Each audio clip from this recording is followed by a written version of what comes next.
एक राधा एक मीरा दोनों श्याम को चाहा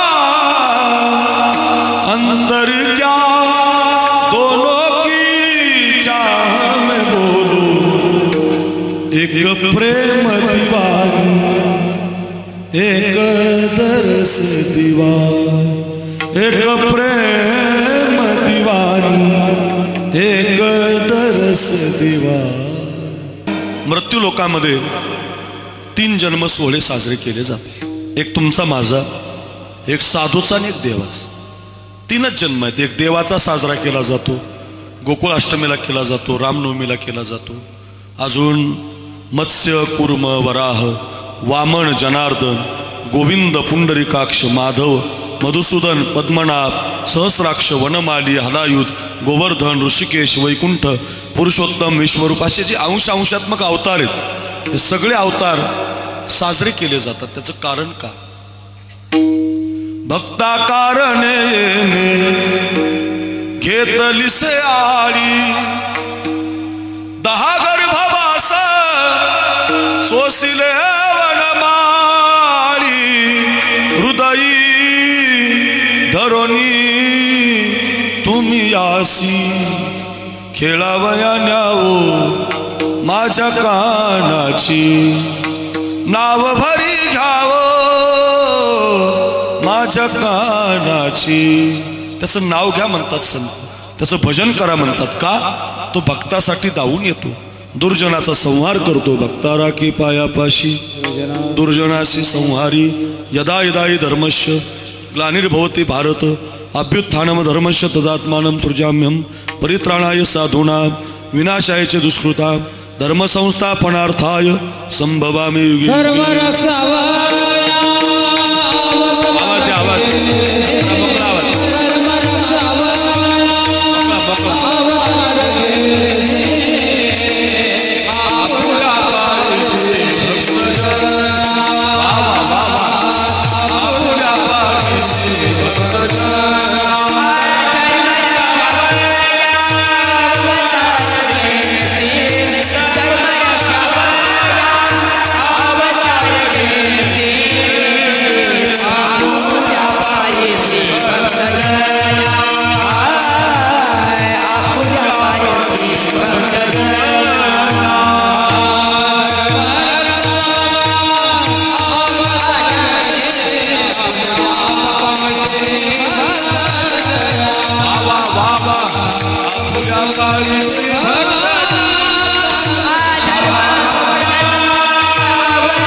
प्रमाण दिलं वा गोरख महाराज। धर्म रक्षावया अवतार घेसी आपुल्या पाळीसी भक्तजना, म्हणजे देवाचा सुद्धा जन्म आहे। मी एवढं कशासाठी बोलतो? देवाचा जन्म झालेला आहे, चला साधूचा सुद्धा जन्म झालेला आहे आणि तुमचा माझाही जन्म आहे। फक्त याच्यात एक गंमत आहे, देवाचा जन्म सोन्याचा झालाय, साधूचा जन्म सोन्याचा झालाय आणि तुमचा माझा जन्म सार्थकी लागण्यासाठी सोन्याचा होण्यासाठी मिळालाय। माझ्याकडे बघा, ऐका ऐका, काय? एकतर देवाचा जन्म सोन्याचा झालेला आहे, तो देवच, आणि साधू तुमच्या माझ्यासारखा जन्माला आला। पुन्हा जाऊ द्या बरं, ते काय ऐकायच्या मानसिकतेमध्ये नाही, बस जाऊ द्या, काय करू शकतो, माझं ऐकाय, माझ्याकडे लक्ष द्या, ऐका ऐका, काय? एकतर देवाचा जन्म सोन्याचा आहे, तो देव आहे, पण साधून मात्र तुमच्या माझ्यासारखा जन्म घेतला। पश्ये शृण्वन स्पृशे जिगरण नष्णन गच्छन स्वपय स्वशन प्रडपन, आपण 5व्या अध्यायातल्या त्या सगळ्या श्लोकावरच्या माऊलींच्या ओव्या वाचा। आपल्यासारखाच राहतो, आपल्यासारखाच दिसतो, आपल्यासारखाच पाहतो, मात्र आपल्याच सारखा राहून साधून मात्र जन्म सोन्याचा केला। म्हणून तुम्ही बघा, तुमच्या सप्ताहाच्या पत्रिकेला ज्ञानेश्वर महाराजांचा फोटो आहे, तुकाराम महाराजांचा फोटो आहे, भगवान बाबांचा फोटो आहे, वामन भाऊंचे फोटो आहेत, कोणत्याही पत्रिकेला बघा, म्हणजे इथं नाही, इथं फक्त माऊली संत तुकोबांचा जे तुम्ही मागं पाहायला लागले म्हणून म्हटलं, ऐका ऐका, पण प्रत्येक पत्रिकेत जिथं जिथं आपण जाल त्या त्या पत्रिकेला मग तुम्ही बघा जोग महाराजांचा फोटो आहे, ज्ञानेश्वर महाराजांचा फोटो आहे, नाथ महाराजांचा फोटो आहे, भगवान बाबांचा फोटो आहे, तुकाराम महाराजांचा फोटो आहे, भगतसिंहाचा फोटो आहे. जिथं तुम्ही ज्या भागात जाल तिथं तिथं झालेले शूरवीर संत जपी तपी ऋषी यांचे फोटो पत्रिकेला लावले. त्याचं कारण काय आयुक्त साहेब? त्याचं एकमेव कारण एकच आहे. काय एकमेव? त्यांनी त्यांचा जन्म सोन्याचा केला आणि ज्यांचे जन्म सोन्याचे होतात त्यांचेच फोटो लागत असतात. फोटो काढा म्हणण्याची गरज नाही. ज्या दिवशी तुम्ही जन्म सोन्याचा करता फोटो आपोआप लागतो. मी खरं सांगतो तुम्हाला, मला खरं सांगा, तुम्ही एवढे जण कीर्तन ऐकता, तुमच्या घरामध्ये तुमच्या आजाचा फोटो आहे? अय पोरींनो बोला, आजाचा फोटो आहे? आहे. तुझ्या घरामध्ये आहे आजाचा? ते पोरीने जॅकेटवालीने असं मान हल्ली आहे ना, आजाचा आहे. पंजाचा आहे? पंजाचा पंजाचा पंजाचा आहे. वा. खापर पंजोबाचा आहे? खापर पंजोबा? खापर पंजोबाचा आहे का? नाही. डोपर पंजोबा नाही. निपर पंजोबा माहितीच नाही तिला. तो आता मलाच माहिती नाही तर तुला कुठून माहिती राहील बरं का. ऐका ऐका, आपल्या घरामध्ये एखाद्या वेळेला आपल्या आजच्यापर्यंतचे फोटो आहे. एखाद्याच्या घरात लई जास्त माहिती असते तर खापर पंजोबाचा आहे, एखाद्याच्या घरात डोपर पंजोबाचा आहे, एखाद्याच्या घरात निपार पंजोबा आहे, पण त्याच्या मागचा आपर, त्याच्या मागचा खापर हा नाही आहे. आणि एक कुठेही माग असे सरकत गेले तर तुम्ही थांबावं लागेल. एखाद्या वेळेला सगळ्या पिढ्याचे फोटो आपल्या घरात, काहीच्या घरात बापाचेच फोटो नाही हो. मग कल्पना करा, अशा घरांनी ज्यांनी आपल्याला जन्म दिला, ज्यांच्या रक्तातून आपण आलो, ज्यांनी आपल्याला सांभाळलं, अशाचे फोटो आपल्या घरात नाहीयेत. पण प्रत्येक हिंदूच्या घरात छत्रपती शिवाजी महाराजांचा फोटो लागलाय. प्रत्येक हिंदूच्या घरात गोपीनाथ मुंडेचा फोटो लागलाय, भगवान बाबांचा लागलाय. आत्ता झालेले शूरवीर यांचे फोटो तुम्ही लावलेत का? लावलेत बरं? त्यांनी जन्म सोन्याचा केला. जन्म सोन्याचा केला की लोक फोटो लावत असतात. सोपा अर्थ आहे याचा. मात्र जन्म सोन्याचा करण्यासाठी मिळालेला आहे. मी पुन्हा पुन्हा सांगतो, जन्म परत परत मिळत नाही, वारंवार मिळत नाही, प्रयत्न करून मिळत नाही, पैसे देऊन तर अजिबात मिळत नाही. किती पैसे? औट हात का मानव देह अल्लाह ने तुझ दिया. फार शब्द गोड आहेत, ऐक. औट हात का मानव देह अल्लाह ने तुझ दिया. अरे खाया पिया सुख से सोया, नाहक जमाना खोया. खाया पिया सुख से सोया, नाहक जमाना खोया. कि भज मन नारायण, की भज मन नारायण. उगीच थोडी मिळालं जन्म, काही टाइमपास म्हणून थोडी मिळालं, मजा म्हणून थोडी मिळालं. केतन किंग, टायगर वजीर बाबा, हिरा गोवा, ब्रिस्टॉल गोडपल्या, क्लासिक उडंगरम, पनामा कोंबडा, मजूर गायच्या फेत पुढे आहेत का तुमच्याकडे? आहेत इकडे नाशिक जिल्ह्यात? नाही. चांगला तालुका आहे राव. बघा ऐका, या पुड्या खाण्यासाठी थोडी मिळाला, दारू पिण्यासाठी थोडी मिळाला, पुण्याचा टोप्या आपल्या डोक्यात घालण्यासाठी थोडी मिळाला, आपल्या टोप्या दुसऱ्याच्या डोक्यात घालण्यासाठी थोडी मिळाला. मग पावला हा देह काकटाळी न्याय, न घडे उपाय घडो आले. संत म्हणतात तो उगी प्राप्त झालेला नाही.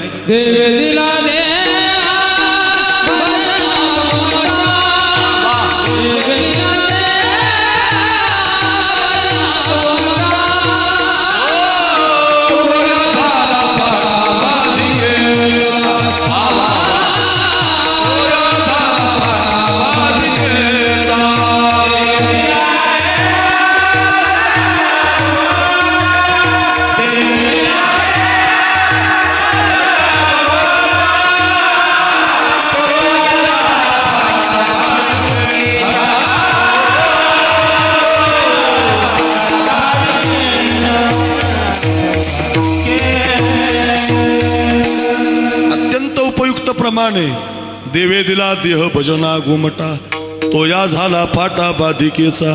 म्हणजे उगीच मिळालेला नाही. एक सोपं वाक्य सांगू, पुरुषार्थ प्राप्तीची संधी म्हणजे आपला जन्म. संधी कळते तुम्हाला पोरांनो? संधी कधीच परत मिळत नसते बरं का.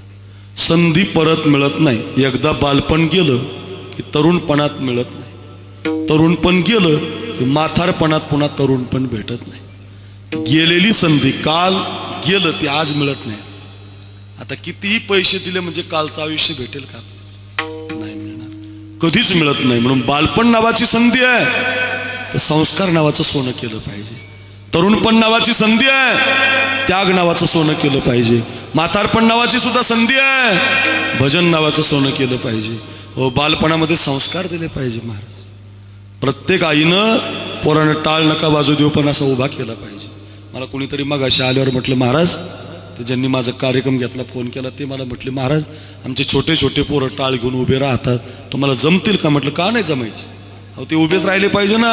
ते जर उभे राहिले नाही तर मग ते पुढं कोण टाळ वाजेल आपला, पुढं आपल्या सप्ताह कोण करील, पुढचं भविष्य कोण आहे? महाराज हे उभे राहिले पाहिजे, त्यांनी गंध लावला पाहिजे, ते मंदिरात आले पाहिजे, त्यांना आणलं पाहिजे मंदिरात. त्याचं कारण का? बालपणामध्ये संस्कार लागत असतात.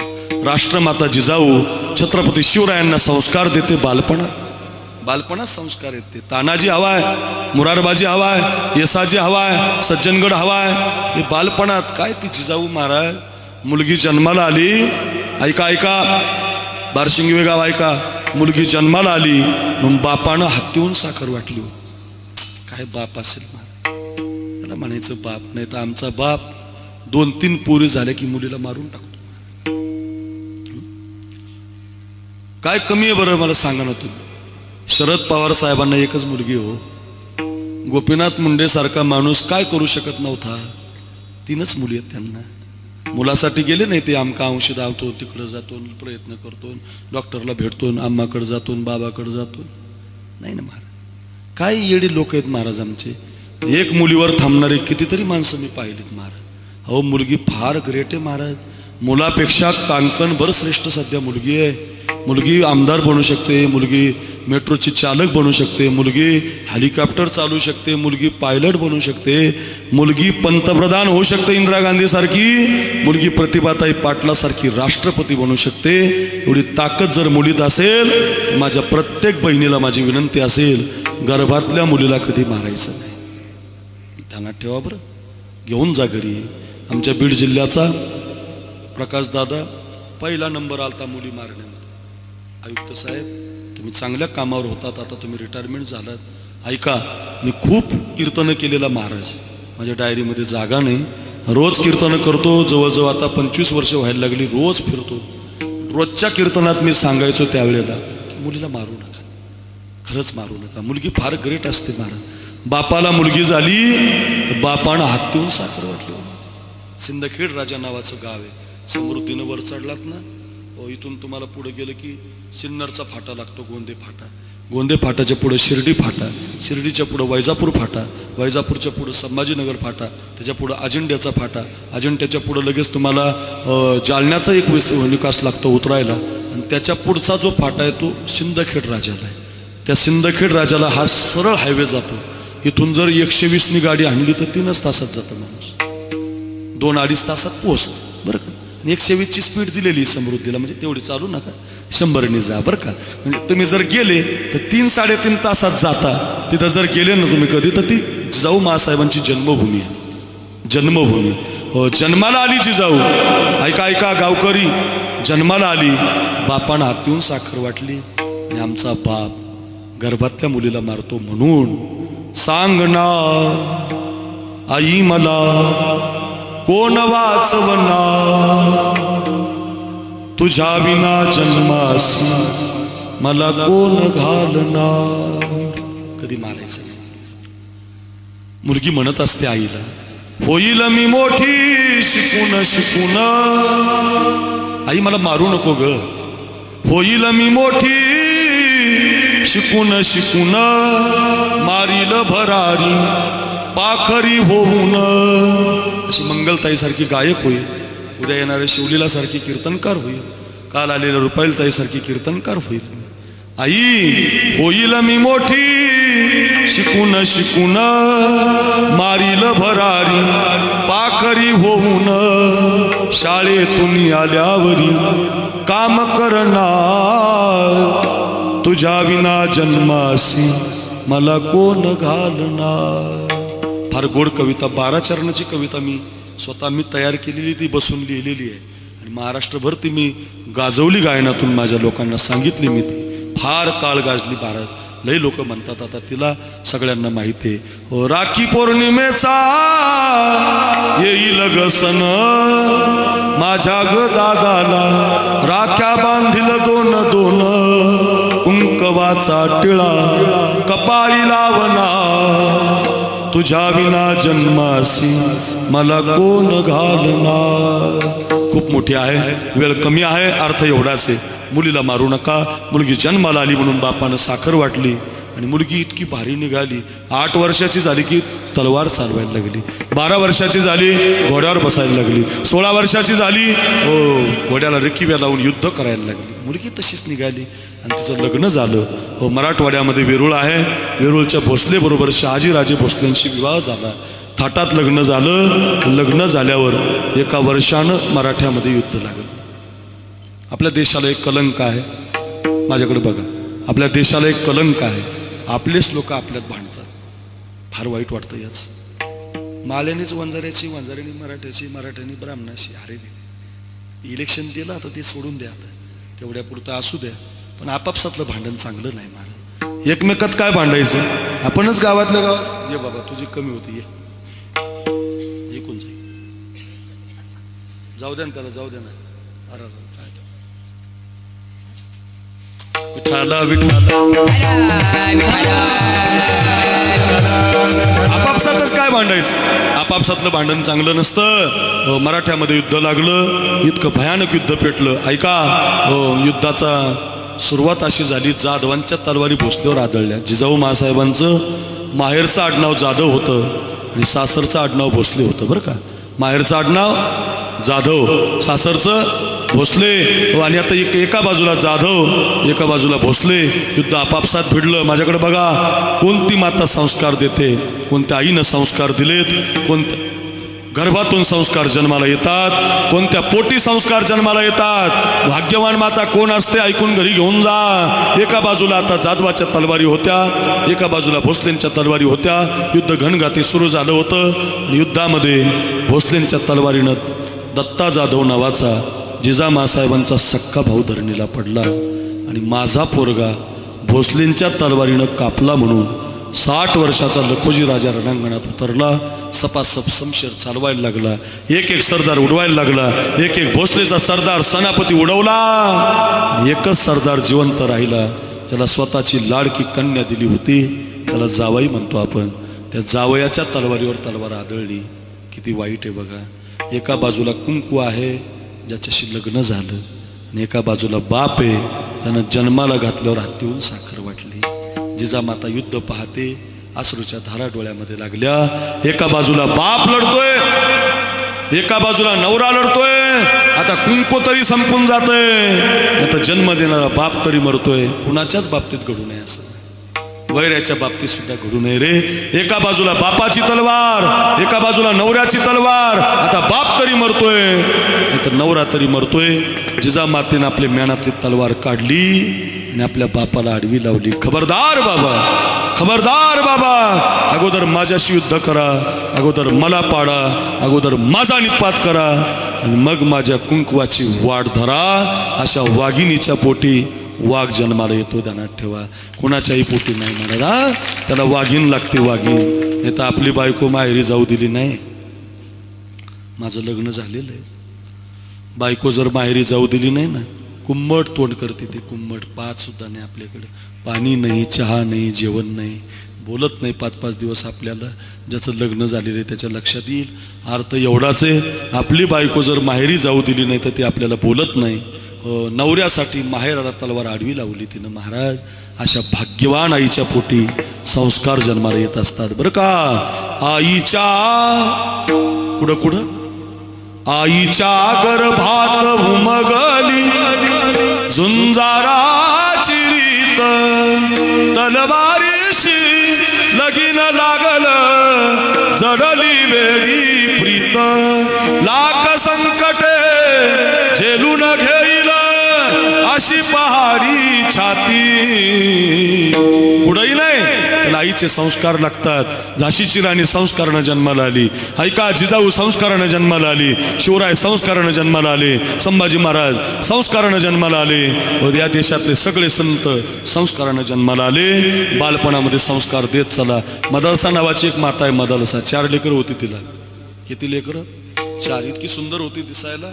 एका ऋषीची कन्या होती, लग्न करायचं नव्हतं तिला, पण एका राजाला ती आवडली.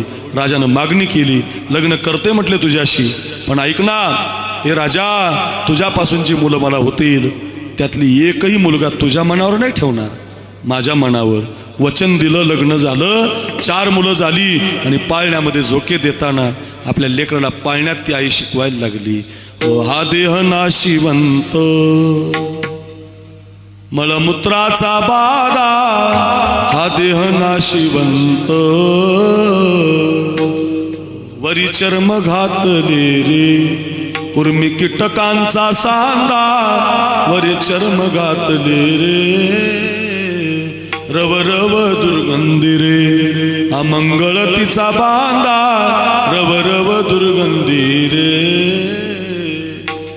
स्मरे त्या हरिहरा शरण जाई, गोविंदा पर्यंदे मदालसा, सोहम जो जो रे बाळा, पर्यंदे मदालसा. पाळण्यामध्ये झोक्यामध्ये म्हणायची, प्रपंची जरी सुख जोडे, तरी का सिविती गिरीकडे, राज्य टाकून गेले थोडे, ते का वेडे म्हणावे.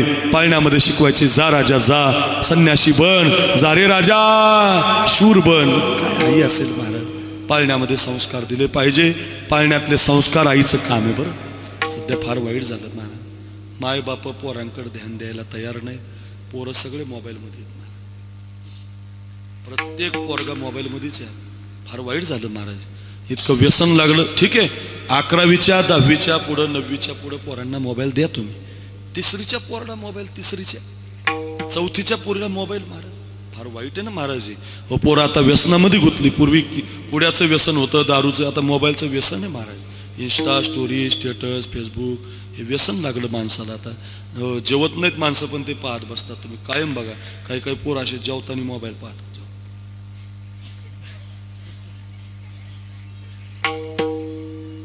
खाली लक्षात नाही त्याचं. बायकोनं पाहिलं, ताट संपले, ताटातलं जेवण संपलं, ती बिचारी ताट घेऊन गेली आणि पाहिलंच नाही, खाली 2-4 मातीचे घास खाल्ले.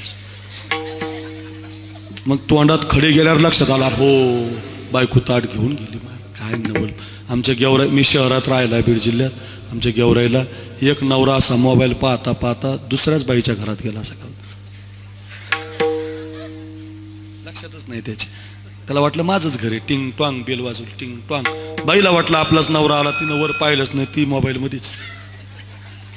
ती आपली स्टेटस टाकीत होती, 250 उरले बचत गटाचे, 350 उरले तुझे, 200 उरले तिचे. ती आपली मेसेज टाकीत होती मैत्रिणीला.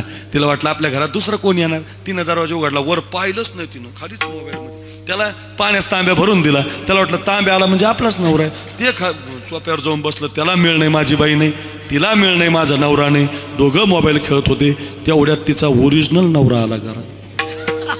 आता खरी गंमत आहे का, जे ओरिजिनल आलतं का ओरिजिनल, ते पण मोबाईलच खेळत होतं. ते त्याला वाटलं दुसरीच जोडी बसलेली, निघाल बाहेर. अरे तुझं घर आहे येड्या. अरे काय माणसं हे का काय महाराज. अरे रे रे रे रे, हसण्यासाठी नाही सांगत, शिकण्यासाठी सांगतो. आपल्या पोरांपासून थोड पाहू नका असं माझं, मला मोबाईल आहे मारा, पाहू नका असं माझं मत नाही, पण त्याचं व्यसन लागेल तुम्हाला. आणि व्यसन जर लागलं मग आता पोरं, मी पुण्याला आता 2-3 दिवसापूर्वी एक बोर्ड वाचला, मोबाईलमधून पोरगा बाजूला काढणे 2000 रुपये फीस. काय काय काय, मोबाईलमधून पोरगा बाजूला काढणे 2000 रुपये फीस. आता सुरू झालंय. तुमच्या घोटीला 2-4 वर्षात येईलच, इगतपुरीला येईल, नाशिकला 10-20 येणारच. ते काही बंद नाही होणार. त्याचं कारण का, व्यसन लागलं. मायबापानं जागा असलं पाहिजे, फार गरज आहे. बरं प्रत्येकजण त्याच्यात जे परवातं आमच्या एक जोक ऐकला मी, एक जण 15 मिनिटं मोबाईल पाहत होता. मोबाईल हरवला, मोबाईल हरवला, मोबाईल हरवला, मोबाईल. नीट बघा माझ्याकडं काय झालं. मोबाईल हरवला, मोबाईल हरवला. केतन दादा, मोबाईल हरवला, मोबाईल हरवला, मोबाईल हरवला, मोबाईल हरवला. लय बायकोला राग आला. सब बायकोने चोरात कानाखाली मारली तिचे. आता बायका हाणायला भेट नाही सध्याचे. काय ते काळ निघून गेला, ते नवऱ्याने मार. आता कनाकनी एकमेकाला हाणतात 2 जण. तसं काय आता तो काळ बदलला. जसं बायकोने कानाखाली ओढली त्याच्या, अर म्हटलं का मारलं मला. म्हटलं काय पाहता. मोबाईल हरवला, मोबाईल पाहतो. किती वेळ झालं. 15 मिनिटं झाली. म्हटलं मग ते टॉर्च कशाची लावली. टॉर्च म्हणजे मोबाईलचीच बॅटरी लावून मोबाईल सापडीत होता. मोबाईल हरवला, मोबाईल हरवला, मोबाईल हरवला, मोबाईल हरवला म्हणून बायकोनं कानाखाली मारली. दुसरं काही कारण नव्हतं मारायचं. म्हणजे लोक इतके अज्ञानी झाले, त्याच्यातच मार सारखे त्याच्यात. म्हणून आपल्या पोरांना सावधान, जरा जाग करा. मायबापाचं काम आहे आपल्या पोरांना संस्कार देणं.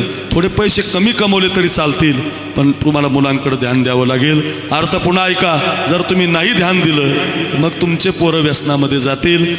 प्रत्येक माय इगतपुरीला गेली ना मठामध्ये जोग महाराजांच्या, किंवा आळंदीला गेली माऊलींकडं, त्र्यंबकला गेली वारीला, नाशिकला गेली पंचवटीला, या देशातली प्रत्येक माय तुमच्या सगळ्यासहित देवाला एकच मागणं मागते रोज. माझा अनुभव आहे. माझी आई सगळे देवाला, या देशातली माय इकडे बघा, या देशातली आई कुंकू लावणारी, नवऱ्याचं लग्न झालंय अशी माय देवाला एकच मागणं मागते रोज. ऐका काय? कपाळाचं कुंकू माझ्या जन्माला जाऊ दे. काय म्हणते आई? कपाळाचं कुंकू माझ्या जन्माला जाऊ दे. आयुष्याचा जोडीदार व्यसनमुक्त होऊ दे, व्यसनमुक्त होऊ दे. आयुष्याचा जोडीदार व्यसनमुक्त होऊ दे. आयुष्याचा जोडीदार. माझ्या नवऱ्यानं कोणती दारू पिऊ नये, माझ्या पोरानं कोणती पुडी खाऊ नये, माझा पोरगा हरिभक्त असावा, माझा पोरगा टाळ घेणार असावा, माझा मुलगा गोरख महाराजासारखा गायक असावा, माझा पोरगा कीर्तन केसरी असावा, माझ्या पोरानं भागवत ऐकावं. याच्या पलीकडं आई दुसरं काही मागत नाही. मग मायबापाची जर इच्छा असेल तर मायबापानं आता जागं राहिलं पाहिजे, पोरांना संस्कार दिले पाहिजे. बालपणातले संस्कार बालपणाच्या संधीचं सोनं. चला पुढे तुम्ही तरुण झालात. तरुण पण कशासाठी? तरुणा भाग्यवंत नटे हरी कीर्तनात. भगतसिंहानं वयाच्या 23व्या वर्षी फासावर जाणं योग्य केलं. का? तरुणपणामध्ये त्याग केला. ऐका रे, वयाच्या 22 वर्षापर्यंत ज्ञानोबा समाधीला बसतात, तरुणपणामध्ये त्याग केला. 42 वर्षामध्ये तुकोबाराय गाथा देतात, तरुणपणामध्ये त्याग केला. राम लक्ष्मण सीतामाई वनवासात निघून जातात, तरुणपणामध्ये त्याग आहे. कितीतरी कथा मला सांगता येतील. तरुणपणामध्ये त्याग, तरुणपणाच्या संधीचं सोनं. बालपणामध्ये संस्कार, बालपणाच्या संधीचं सोनं. म्हातारे झालात आता तरी ऐका. भज गोविंदम, भज गोविंदम, भज गोविंदम मूढमते. आता तरी ऐका. नका करू नाश आयुष्याचा, नका करू नाश.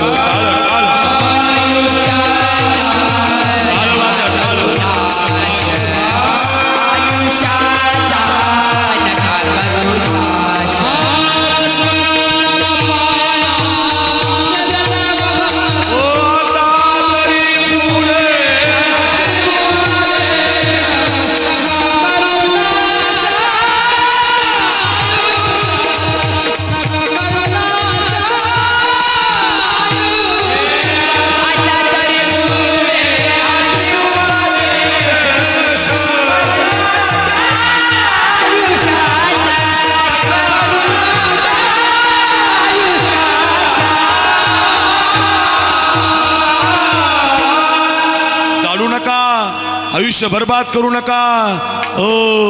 सगळ्या गावांना ऐका. एवढा सुंदर सप्ताह करताय ना. आयुष्य काय आपलं खाक करण्यासाठी? माणसं त्याच्यातच मार. सगळे कोळसात जाळूनच टाकायला लागलेत मार. पंगत नाही, नामस्मरण नाही, भजन नाही, कुणाचं चांगलं नाही. काय झालंय काही कळत नाही. पण सगळी माणसं आयुष्याचा कोळसा करतात. पूर्वीच्या काळातला एक राजा होता. उदाहरण सांगतो म्हणजे कळेल तुम्हाला. पूर्वीच्या काळातले राजे सगळ्या गावाला एकत्रित ठेवायचे, तालुक्याला एकत्रित ठेवायचे, जिल्ह्याला एकत्रित ठेवायचे, महाराष्ट्राला एकत्रित ठेवायचे. आताचे राजे आपल्यात भांडण लावून देतात. माळी माझा, धनगर माझा, कुणबी त्याचा, वंजारी याचा. हार वाईट. आताच्या राजाच्या लय नादी लागत जाऊ नका बरं का. पूर्वीच्या काळातले जे राजे होते ना, इकडे बघा, माझ्याकडे बघा. पूर्वीच्या काळातले राजे गावाला एक संघ ठेवायचे आणि एक राजा शिकारीला गेला. पूर्वीच्या काळात उदाहरण फार गोडे आहे. शिकारीला गेला, आमचे महाराज पाठात सांगायचे. आणि तो शिकार करायला असं उभा राहायला बाण बिन लावला त्यानं. तुम्ही पाहिलेला असत तुम्ही आता या डोंगरदऱ्यात शिकार करणारे पूर्वीचे लोक क्षत्रिय असायचे. बाण लावायचे अगदी नेम सगळा तीक्ष्ण बाण, अगदी सगळं लक्ष बाणाकडे असायचं त्याचं. आणि त्या राजानं असा बाण लावला, तीर ओढला, क्षत्रिय धर्म निभवायचा त्याला.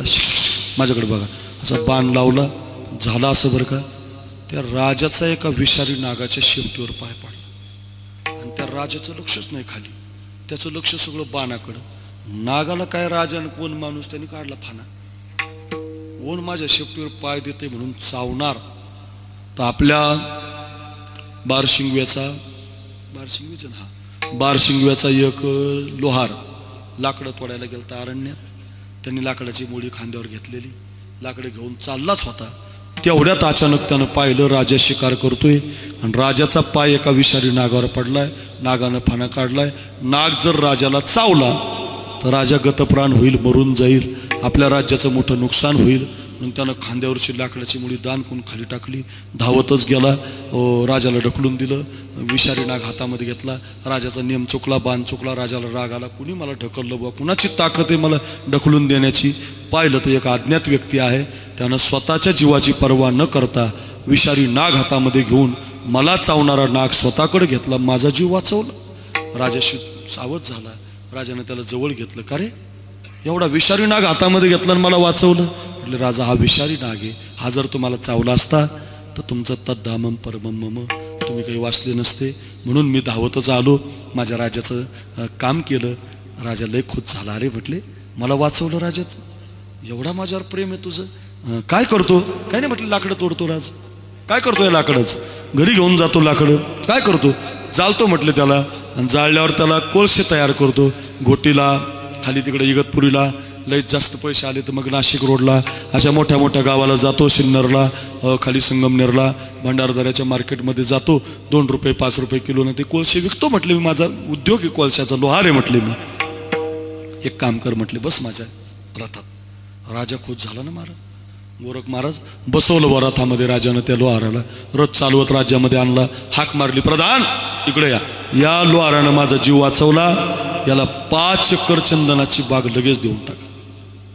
राजा बोलेन दल आले महाराज. राजाचा आदेश, देऊन टाका, लाडक्या बहिणीला देऊन टाका. दिले की लगे आलेच महाराज ते. मग आता तुम्ही पाहिलंच नाही, लाडक्या बहिणीने कामच केलं ना महाराज. दिल्यानंतर माणूस खुश होतो ना महाराज. दिलं की खुश होतो. माझ्याकडे बघा, काय काय काय देऊन टाका. द्या, काय द्या? 5 एकर चंदनाची बाग. कुणाला?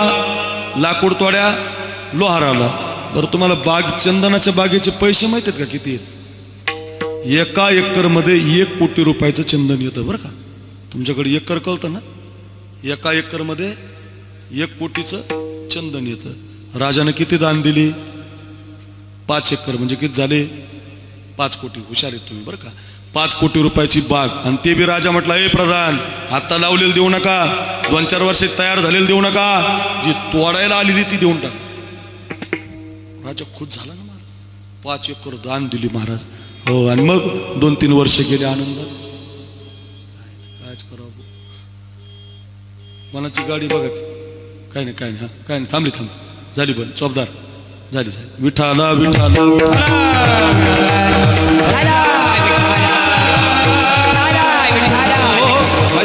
5 एकर दान दिली राजाने. 2-3 वर्ष गेले आणि राजाला वाटलं, मी 5 कोटी रुपयाची बाग दान दिली लोहाराला, मोठा बंगला बांधला असेल, भारीतली गाडी घेतली असेल, चांगल्या शाळेत पोरं शिकायला टाकले असतील. पैसे आल्यावर याच्या पलीकडे माणूस काही करू शकत नाही बरं का. जास्त पैसे आल्यावर माणूस एवढंच करू शकतो, भारीतलं घर बांधू शकतो, कपडे चांगले घालू शकतो, ऐका, भारीतल्या गाडीत बसू शकतो. पलीकडे पैसे भाजीत चोरून खाता येत नाही. कितीही पैसे घेणारा असला तरी अंबानी, टाटा लय श्रीमंत आहे म्हणतात. अजून तुम्ही ऐकलं का त्यांनी चपातीसारखे पैसे असे भाजी चोरून खाल्ले? पुढे पाहिलं तुम्ही एका ठिकाणी? नाही. पैसे खायला कामी येत नाही. तुम्ही मौज मजा करू शकता, पैसे हा घेऊ शकता, पण तुम्ही पैसे खायला भाकरीच लागणार आहे. खायला तांदूळ, खायला ज्वारी, बाजरी, मका, तुम्ही जे खाता ते तुमच्या भागात जे पिकतं त्यानेच तुमचं पोट भरणार आहे. पैसे फक्त तुमचं साधनं देऊ शकतात तुम्हाला. मग ते राजानं वाटलं तर मोठा बंगला बांधला असेल, मी त्याला श्रीमंत केलं म्हणून राजा असा घोड्याची स्वारी करता करता एक दिवस त्याच्या जुन्या घरापासून चालला होता.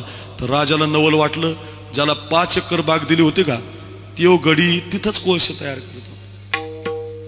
राजाला नवल वाटलं, राजा घोड्यावरून खाली उतरला.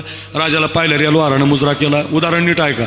मुजरा केला आणि मुजरा केल्यावर ते लोहार म्हटलं राजा माझ्या झोपडीवर आलात. अरे म्हटलं नवलच तसं झालं, मी तुला 2-3 वर्षापूर्वी मोठी बाग दिली होती आणि तू अजून इथंच कोळसे तयार करतो. म्हटले राजा लय चांगलं झालं तुम्ही मला बाग दिल्यापासून. काय बाग चांगलं झालं? म्हटलं तुम्ही आपली पहिली भेट झालते का ते नाग वगैरे चावणार होत तुम्हाला? म्हटलं हो माझ्या आठवणीत आहे ना. म्हटलं मग तिथं आपली पहिली भेट झालती, तिथं मला रोज लाकडं तोडायला जावं लागायचं. 5-6 लाकडं 10-5 लाकडं खांद्यावर आणायची. सकाळी गेलं की संध्याकाळच व्हायची, जेवण भेटत नसायचं. तुम्ही बाग दिल्यापासून एवढ्या लांब जात नाही, बागेतच जातो. 5-6 लाकडं रोज तोडतो, घरी आणतो, चांगले वाळवतो, चुलीमध्ये घालतो, त्याचा कोळसा तयार करतो आणि घोटीला 12-13 किलोमीटर एकूण टाकतो. वा वा वा वा. किती विकले म्हटले? 5 एकर विकले म्हटले. आता काही शिल्लक नाही राहिली म्हटले. काही जाळायला हे काय आज जाळ्यापुरतं राहिलं म्हटले. पैसे किती आले म्हटले? 350 रुपये आले सगळे. वा. एक काम कर म्हटले, लाकूड घेऊन समोरच्या व्यापाऱ्याकडे जा, त्याला म्हणावं राजानं पाठवलं, हे कितीला घेतो? राजाची आज्ञा म्हणून गेला. व्यापाऱ्यानं लाकडाचा वास घेतला आणि व्यापारी म्हटला ए लोहारा तुझ्याकडे आलं कुठून? म्हटलं काय झालं? काही नाही म्हटलं, एवढ्याच लाकडाचे तुला 10,000 रुपये देतो, असे जर अजून असतील तर घेऊन ये, कोटी रुपये देतो. आणि मग लोहाराच्या डोक्यात प्रकाश पडला, एवढाच तुकडा 10,000 आहे. असे 3 वर्षामध्ये तुकडे तुकडे करून मी जाळून टाकले आणि कोळसा केलाय त्याचा. हे त्या लोहाराचं नाही चाललं. हे लोहाराची मी तयार केलेली कथा आहे. आता ऐका नीट, आता ऐका. 5 कोटी रुपयात मिळत नाही अशी सुंदर चंदनाची बाग वरच्या राजानं तुम्हाला मला दान दिलेली आहे. या बागेचं मोल होत नाही. कान 5 कोटीत भेटत नाही, डोळा 50 कोटीत भेटत नाही, हाताची शीर माझ्या तुटलेली एक ऑक्सिजनमध्ये, माझा हात पहिल्यासारखा काम करत नाही, बॅग बिग उचलता येत नाही. ऐका, पाय मोडला, पायाच्या शिरा पहिल्यासारख्या भेटत नाही. तुमच्या जवळची सगळी जमीन जरी विकली तरी तुमच्या शरीरातला प्रत्येक आटम परत भेटत नाही. म्हणजे 5 कोटी रुपये तिचं मोलच होत नाही. प्रमाण सांगतो, मेरुतुल्य पृथ्वी दिदल्या सुवर्ण. काय काय काय? मेरुतुल्य पृथ्वीचं भार इतकं वजना इतकं सोनं जरी दिलं न मिळे एक क्षण नरदेह. एक क्षण सुद्धा कालचा परत मिळत नाही. तुमच्या जवळचे सगळे पैसे दिले तरी. हा नीट ऐका, ऐका ऐका. एवढी श्रीमंत चंदनाची बाग वरच्या राजानं तुम्हाला मला दान दिलेली आहे. पुड्या खाऊन, दारू पिऊन, कुणाची तरी निंदा करून, कुणाच्या तरी टोप्या आपल्या डोक्यात घालून, आपल्या टोप्या दुसऱ्याच्या डोक्यात घालून आपण याचा कोळसाच केला की ओ कोळसा करू नका गड्या. कोळसा करण्यासाठी नाही, संधीचं सोनं करण्यासाठी जन्म आहे. कळलं महाराज? 10.25 काटा गेला. लक्षात आलं आमच्या. कोळसा नाही करायचा, संधीचं सोनं करायचं. पण संधीचं सोनं कसं करायचं? आता त्याच्यासाठी एक कथा सांगतो, म्हणजे तुमच्या डोक्यात प्रकाशच पडेल. 1 वर्षभर तुम्ही कीर्तन विसरणार नाही. ऐका ऐका, सप्ताह सफल होईल आपला. संधीचं सोनं कसं करायचं? ज्या जिल्ह्यात तुम्ही जन्म घेतला, ज्या परिसरात तुम्ही जन्म घेतला, हे दंडकारण्याचा भाग आहे. इथं टाकेदा आहे, इथं अगस्ती मुनीचा अकोले आहे, खाली नाशिकला पंचवटी आहे. हा सगळा जो भाग आहे आमच्या या बीड जिल्ह्यापासून इकडे असा आलेला, हा दंडकारण्याचा भाग आहे. प्रभू रामचंद्र या अरण्यामध्ये राहिलेले आहेत, या भूमीतून ते गेलेले आहेत. फार भाग्यवान माणसं आहेत तुम्ही. नाशिक जिल्ह्यासारखा भाग्यवान जिल्हा महाराष्ट्रात नाही. फार देव राहिले महाराज इथं. अशी ही भूमी आहे. तुम्हाला लगेच कळेल. पहिल्या वरानं भरताला गादी मागितली होती कैकेयीनं आणि दुसऱ्या वरानं रामाला वनवास मागितला होता. तापसवेश विशेष उदासी, 14 बरस रामू वनवासी. हे राघवा, तुझ्या बापाकडे माझे 2 वर आहेत. त्यातल्या पहिल्या वरानं मी भरताला गादी मागितली बघ, आणि दुसऱ्या वरानं तुला 14 वर्षाचा वनवास मागितला.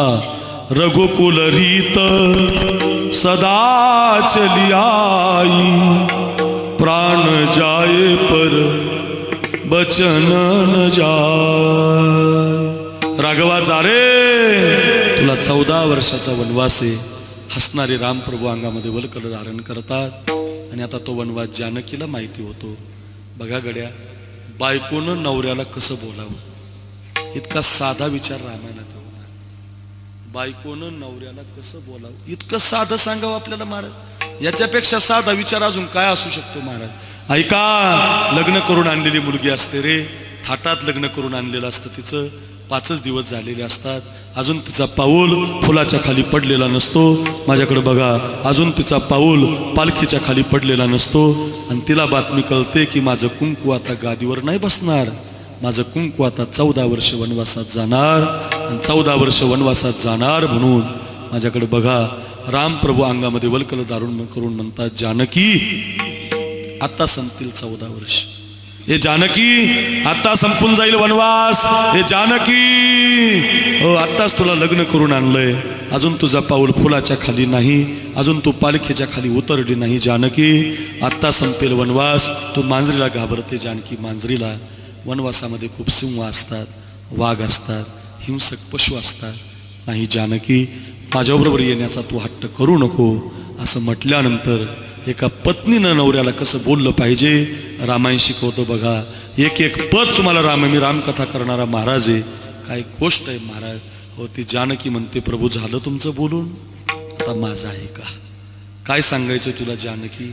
ऐका ना प्रभू, निरोप कसला माझा घेता, जेथे राघव तेथे सीता. काय निरोपाचं बोलताय तुम्ही प्रभू मला? मी तुमची अर्धांगिनी आहे, मी तुमची सावली आहे. तुम्हाला अयोध्या सोडता येईल, तुम्हाला कौशल्य मातेला सुद्धा सोडता येईल, पण तुम्हाला सावलीला सोडता येणार नाही. ज्या मार्गी हे चरण चालती, त्या मार्गी मी तुमच्या पुढती. संकटामध्ये आपला मालक असेल, आपल्या बायकोनं नवऱ्याला असा आधार दिला पाहिजे. रामायण शिकवतं, ज्या मार्गी हे चरण चालती, त्या मार्गी मी तुमच्या पुढती. वनवासाची मला न भीती, तुम्हीच माझे भाग्य विधाता. जेथे राघव तेथे सीता. जिथं तुम्ही असाल प्रभू, तिथंच माझा वनवास असेल. एखाद्या वेळेला जर मी तुमच्या बरोबर आले नाही तर माझं माहेर मला मुकून जाईल. जनक राजे म्हणतील, काग सीते, काग जानकी, तुला कळालं नाही का? तुझं कुंकू जिथं होतं तिथं तू राहायला पाहिजे होतं. लक्षात ठेवा. आता जानकी सुद्धा तयार होते. आता लखनजीला बातमी माहिती होते, तात तुम्हारी मातु वही देही, पिता राम सब भातु स्नेही. आजपासून आता माझा बाप राम आहे, आजपासून माझी आई सुमित्रा नाही, जानकी आहे. राम लक्ष्मण सीतामाई वनवासात निघतात. यालाच तर जीवन म्हणतात. ऐका रे बारशिंगवे गाव, असंच जीवन आहे पोरांनो, तरुणांनो, मातांनो, बहिणींनो, भावांनो, सगळ्या गावांनो घरी घेऊन जा. असंच जीवन आहे. सकाळी तुम्हाला माहिती होईल, आज आपल्याला खूप आनंद झाला, आणि संध्याकाळी तुमच्या कानावर बातमी पडेल की आपल्या घरातली, आपला बाप गेला, आपली आई गेली. याला जीवन म्हणतात. असंच आहे जीवन. विधनाते लेख किसी के समझ न पाते हैं. कायम लक्षात ठेवायचं, विधात्यानं तुमच्या माझ्या कपाळावर जे लिहिलंय त्याच्यात कधी बदल होत नसतो.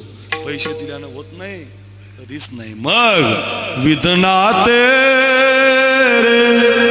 लेख किसके समझ न पाते हैं, जन जन का प्रिय राम लखन सिय बन को जाते हैं. याच दंडकारण्यात, याच तुमच्या भागात, याच रस्त्यानं एक राजा के राज दुलारे बन बन फिरते मारे मारे. याच रस्त्यानं एक राजा के राज दुलारे बन बन फिरते मारे मारे.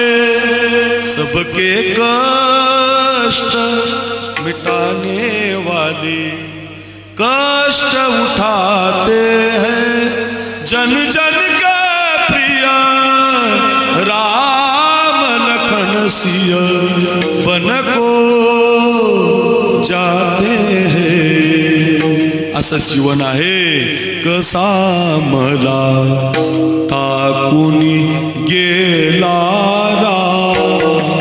कसा मला टाकून गेला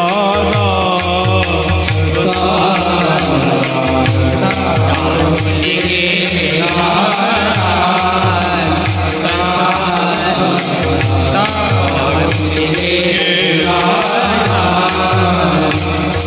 रामा विना मजा शरीर पडेना हे रामा हे रामा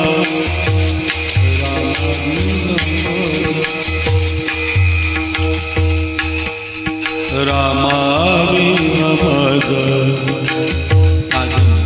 मस्त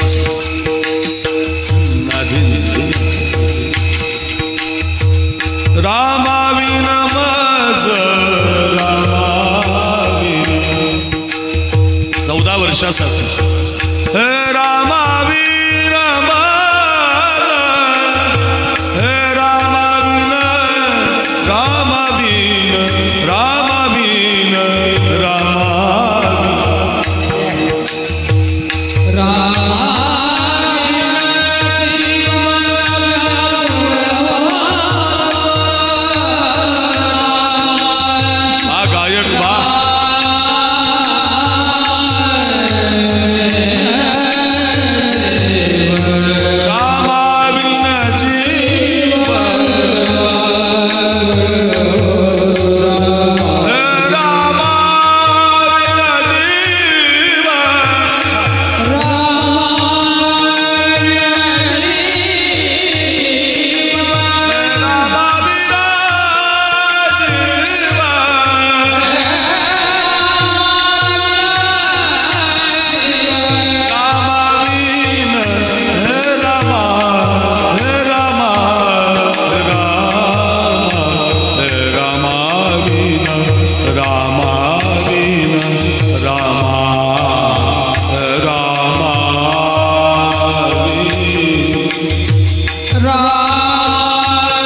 पंडित भीमसेन जोशी शास्त्रीय गायन गाऊन भारतरत्न नाही झाले, आमच्या संतांचे अभंग गाऊन भारतरत्न झाले.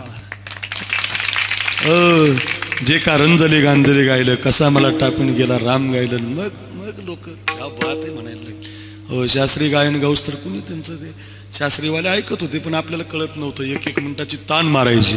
पण जेव्हा रामाविना जीव व्याकुळ होतो आणि मग लोक राम ऐकायला लागले, त्यांच्या चालीमध्ये मग्न व्हायला लागले. फार गोड ही मंडळी आहेत, म्हणून मी थोडासा प्रयत्न, तुमच्या एवढं येत नाही मला, पण आपलं थोडंसं प्रयत्न करतोय.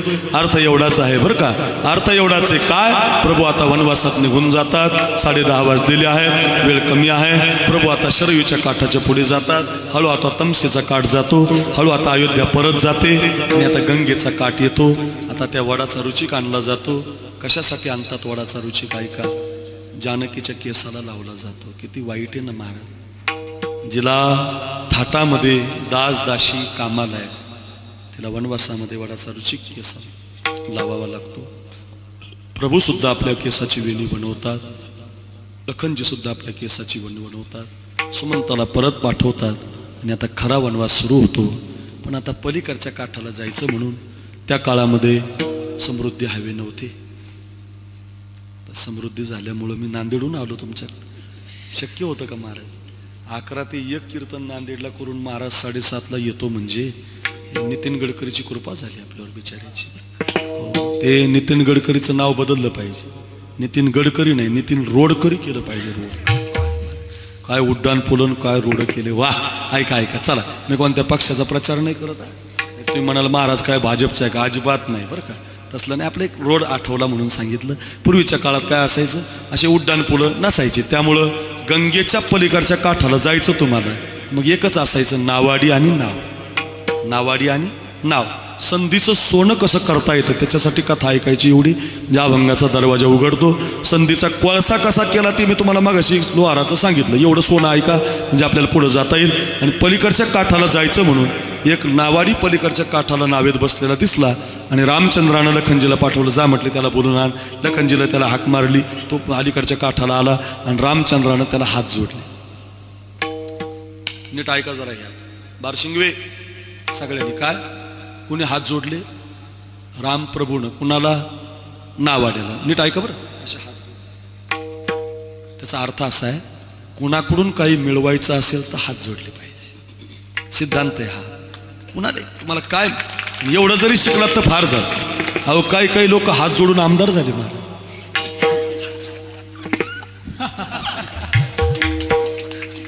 हात जोडायला काय अर्थ? लहान झालं याचा अर्थ असा आहे, किती श्रीमंत व्हा, इमानानं फिरा, पण तुमचे पाय जमिनीला असले पाहिजे. तुम्ही लहान असलं पाहिजे.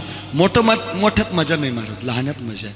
मला खरं सांगा, 10-5च अभंगावर कीर्तन करता येतं आपल्याला, 10-20 चाली येतात आपल्याला, 10-20 बोल येतात आपल्याला. तर लोक आपल्याला काय महाराजाचा आवाज राव, काय बोनी वाजवलं राव, काय ते गोरख महाराजाचा आवाज येऊ, काय महाराज असं मावलच होतो, काय कीर्तन येऊ, असं म्हणतात की नाही लोक आपल्याला.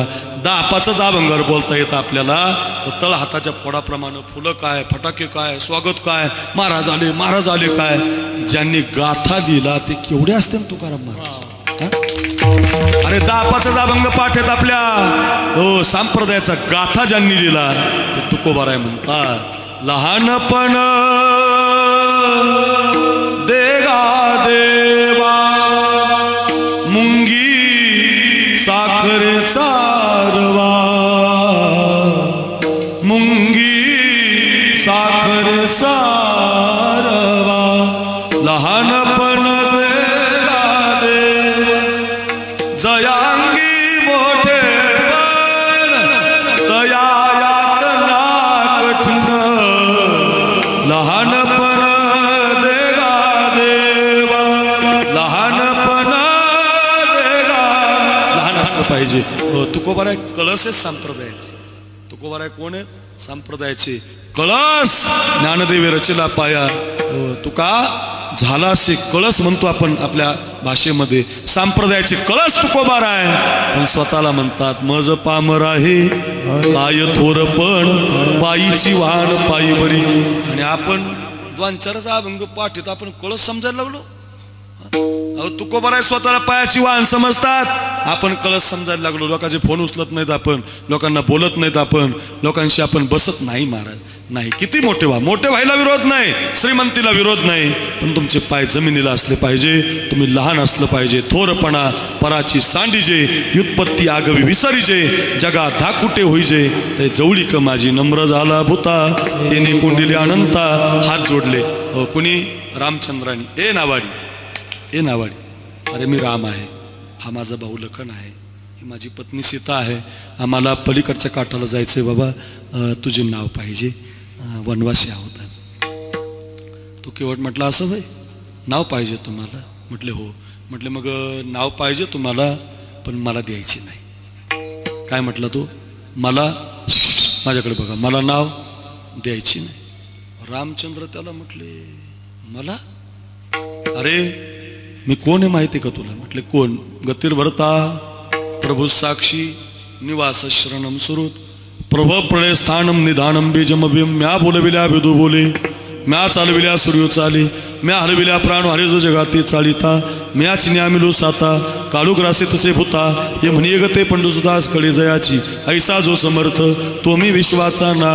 तुझी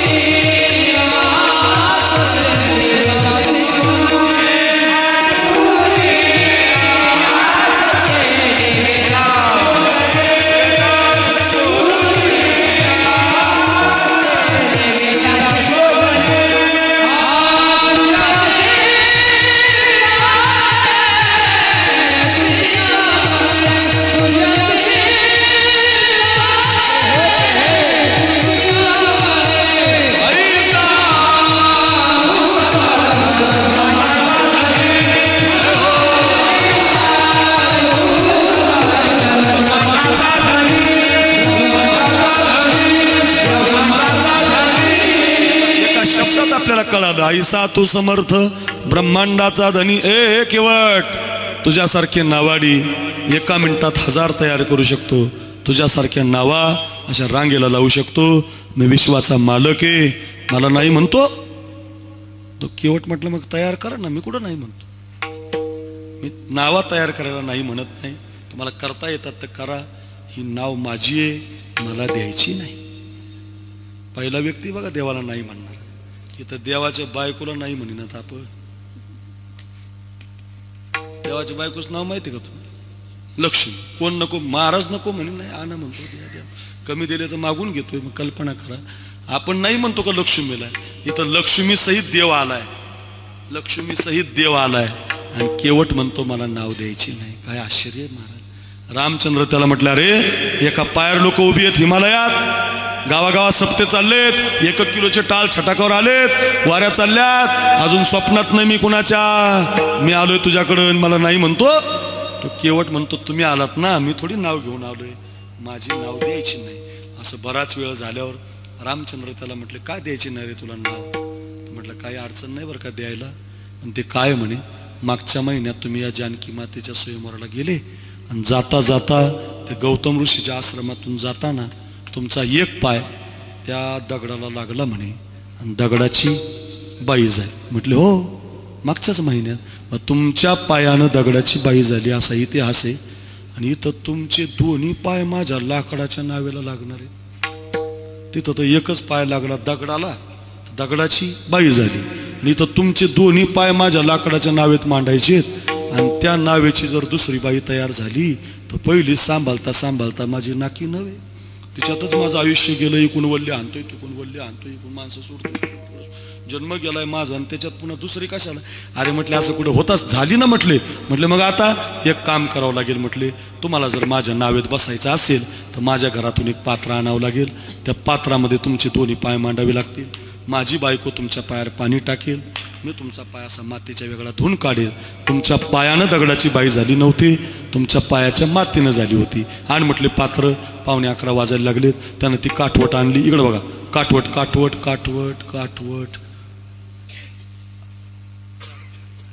काठवट आहे इकडं. गोलकुंकावली, गोलकुंकावली आजी, काठवट काठवट ती मागची हाय हा जुन्या MS 90, MS 85 म्हणजे जुन्या म्हाताऱ्या आहेत का यांना ती काठवट भाकरी करा. आताच्या MS 15, MS 16 नाही. आता हे मागच्या पोरी येत नाही MS 14, MS 18 यांना ती काठवट नाही. तिने आता गुगलवर म्हणायचं काठवट असं उखळ असं चित्रामध्ये येईल ती आता राहिली नाही. काठवट असायची भाकरी करायला. इकडे बघा ती काठवट आणली. लक्ष द्या माझ्याकडे. काठवटीमध्ये असा प्रभू रामचंद्राचा उजवा पाय मांडला. लक्ष द्या बरं का. 2-4 ठिकाणी पातळ फाटलेली केवटाची बायको पाणी वाचायला लागली. काय तिचं भाग्य. ती पाणी वाचायची. केवटानं उजवा पाय धुवून झाला. उजवा खाली ठेवला आणि प्रभूनं डावा पाय घेतला. डाव्या पायाला सुरू झालं. डाव्या पायानं धुतला. इकडे बघा डाव्या पायानं असं डाव्या पायाला पाणी घातलं आणि धुतला. निघायचंच तेवढ्यात तो केवट म्हटलं तिकडे कुठं निघाले ते. उजव्याला माती लागली. मांडा. उजवा पात्रात आला की डावा खाली जायचा. डावा पात्रात आला की उजवा खाली जायचा. एक पाय खाली गेला की त्याला माती लागायची. बायकोनं पाय धुतले, आईनं पाय धुतले, भावानं धुतले, कुळानं धुतले, अख्ख्या बार शिंगवे गावानं धुतले. महाराज काय सुंदर सप्ताह केला महाराज. वा वा वा वा. गावाले तुम्हाला आमचा मानाचा मुजरा आहे. असा सप्ताह केला पाहिजे. असे गोड कार्यक्रम ठेवले पाहिजे. असे गोड कीर्तनकार आले पाहिजे. त्यानं समाज एका विचाराचा होतो. बघा ना तुम्ही आता 11:30 वाजायला लागले. तुमचं मन बाजूला गेलं का कुठं घरात संसारात कुठं. हे फक्त त्याला हे माणसं चांगले आणले की लोक येतातच. चांगले गायक आले की लोक येतातच. तुम्ही भंगार माणसं आणले की मग लोक येत नाहीत महाराज. चांगली क्वालिटी लागते. गायन चिंतन अभ्यास नवीन माल लागतो. नवीन लोकांना आता चांगलं लागतं. आता भंगार माल जमत नाही महाराज. आणि कीर्तनकारानं काय केलं पाहिजे. एका खिशात चांगला माल आणि एका खिशात भंगार माल असा दोन्ही मिक्स करून सोडला की मग जरा जास्त चालतं बरं. अर्थ ऐका. आता तुम्ही एवढा चांगला सप्ताह ठेवला म्हणून सांगतो ऐका. मग आता तो केवट म्हटला प्रभू सगळ्या गावाने पाय धुतले. प्रभू रामचंद्र म्हटले यार कुठपर्यंत पाय धुतो बाबा. आम्हाला नाव्यात बसायचं पलीकडे जायचं. तो म्हटलं मग प्रभू आपली पोलीस तशी तुमच्या पायाला माती लागली तर माझ्या नाव्याची बाई होईल. म्हटले मग आता एक काम करा. म्हटले प्रभू तुमचा एक पाय पात्रात ठेवा आणि एक पाय असा आधार ठेवा. माती लागू देऊ नका आणि तसाच तो पाय माझ्या नावेत मांडा. एका पायावर रामचंद्राला उभं केलं हो केवटानं. आता एका पायावर इकडे बघा माणूस जास्त वेळ उभा राहू शकत नाही. माझा स्टोल चालला. मी जरासा माईक धरला तर 1-2-5 मिनटं मला उभं राहता येईल. तसा प्रभू रामचंद्राचा एका पायावरती तोल गेला आणि धरण्यासाठीचा सहारा म्हणून केवटाच्याच डोक्याचा आसरा घेतला. ज्याचा हात डोक्यावरती पडावा म्हणून आपण रोज वारी करतो, भजन करतो, पंक्ती घालतो. तो हात काही डोक्यावरती पडत नाही. प्रभूचा हातही डोक्यावर घेतला. पायही धुवून घेतले. नावेमध्ये बसवलं. नाव निघाली आणि पलीकडचा काठ जवळ आला. आणि पलीकडच्या काठाला ज्यावेळेला प्रभू खाली उतरले आणि प्रभूनं त्या केवटाला विचारलं काय देऊ रे केवटा तुला. तो आम्हाला पलीकडच्या काठाला आणलं. तर तो हंबरडा फोडून केवट रडायला लागला. हमें और जीने की चाहत न होती अगर तुम न होते, अगर तुम न होते. केवट म्हणायला लागला बरं प्रभूला. हिरोईनकडे पाहून नका बरं का. देवाकडे पाहून म्हणा. ओ देवा. केवट म्हणत होता आत्तापर्यंत या काठची माणसं पलीकडच्या काठाला खूप नेली. हो देवा पलीकडच्या काठच्या अलीकडच्या काठाला खूप आणले. पण आत्तापर्यंत हमें जो तुम्हारा सहारा न मिलता भंवर में ही रहते किनारा न मिलता. आज तुम्ही माझ्या नावेत बसलात प्रभू. आज तुम्ही माझ्या नावेत बसला. किनारे पे भी तो लहराट होती अगर तुम न होते, अगर तुम न होते. मी संस्थेमध्ये होतो पाठाला आणि 4थ्या वर्षाची परीक्षा पास झालो. शांती ब्रह्म मारुती महाराजांच्या रूम मध्ये गेलो. ऐका लाईव्ह कुरेकर बाबा असे बसलेले होते. मी बाबांचं दर्शन घेतलं. पेटा बांधून कीर्तन केलं. हो शाळेत 7वी पास शिकलेला महाराज मी महाराज. आणि बाबांनी माझ्या कीर्तनात टाळी वाजवली म्हणून कुरेकर बाबांकडे पाहून मी म्हटलो हमें जो तुम्हारा सहारा न मिलता भंवर में ही रहते किनारा न मिलता. किनारे पे भी तो लहराट होती अगर तुम न होते, अगर तुम न होते. सगळ्या पोरांनी तरुणांनी आपल्या आई बापाकडे पाहून म्हटलं पाहिजे, बाबा ओ आई, हमें जो तुम्हारा सहारा न मिलता, भंवर में ही रहते किनारा न मिलता, किनारे पे भी तो लहराट होती, अगर तुम न होते, अगर तुम न होते. असतील शब्द गाण्याचे पण तुम्ही देवासाठी वापरा. असतील शब्द एखाद्या चित्रपटातले पण ते तुम्ही तुमच्या गुरुसाठी वापरा. फार गोड आहेत महाराज. हो, तो केवट म्हणतोय, प्रभू आजपर्यंत हो मला काय मिळालं नाही. नाथ आज मैं काह न पावा, आज मला काय मिळालं नाही. काय मिळालं रे तुला? सांगू म्हटले प्रभू काय मिळालं, सांगू प्रभू काय मिळालं, सांगू सांगू. तुम्हाला फसवलं म्हटलं मी आज. काय फसवलं मला? कशाचा दगड म्हटले, कशाची बाईन, कशाचं पाय हो म्हटलं. म्हणजे इंद्रानं स्तुभान नावाचं पातक केलं होतं म्हटले. गौतम ऋषीनं त्या आईलेला श्राप दिला, दगड होशील. त्यांची बायको दगड झाली होती. तिनं शाप मागितला होता, राम नावाचा अवतार होईल प्रभूचा, ते तुला पाय लावतील आणि तू पुन्हा बाई होशील. असं तिच्या जीवनात घडलं होतं. तुमच्या पायाच्या मातीनं माझ्या लाकडाच्या नावेचं काही होणार नव्हतं. अरे म्हटलं तू आमचा अर्धा तास घेतला. बायकोला पाय धुवायला लावले, पोरांना धुवायला लावले, गावाला धुवायला लावले, आईला धुवायला लावले, एका पायावर उभं केलं आणि आता म्हणतो काही नव्हतं. त्या केवटाचं उत्तर बारशिंगवेकर घरी घेऊन जा. एक वर्षभर सप्तातलं कीर्तन ध्यानात राहील. केवट म्हटला, प्रभू तुम्ही माझ्या दरवाजात नाव मागायला आलात, ही माझ्या जीवनातली संधी होती. प्रभू तुम्ही नाव मागायला आले. नावा तयार करणारे, नावाडी तयार करणारे, विश्वाचा मालक माझ्या दरवाजात नाव मागायला आला, ही माझ्या जीवनातली संधी होती प्रभू. आणि तुम्हाला फसून तुमचे पाय धुवून घेतले. हे मी केलेलं संधीचं सोनं आहे. सप्ताह नावाची संधी आहे, त्याच्यातलं सौजन्य. आज ज्या ज्या लोकांनी सौजन्य दिलंय, काळजीच करू नका. हो, काळजीच करू नका. संधीचं सोनं केलंय. आज ज्या ज्या लोकांनी पंगत घातली, सप्त्या संधीचं सोनं केलंय. ज्या ज्या लोकांनी पंचवटीला त्र्यंबकला वारी केली, संधीचं सोनं केलंय. काळजीच करू नका. संधीचं सोनं करत चला. महाराज कळलं आम्हाला. संधीचं सोनं असं केल्यावर काय म्हणता येतं? केवट म्हणू शकतो, अभंगाचं पहिलं चरण.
मंगलताईनी मंगलच वातावरण बनवलं. आता काय गोड चाल लावली, गोड आवाज आहे बरं का.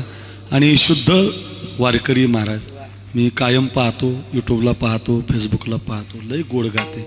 अशी बहीण मिळाली पाहिजे. वा मंगलताई धन्यवाद.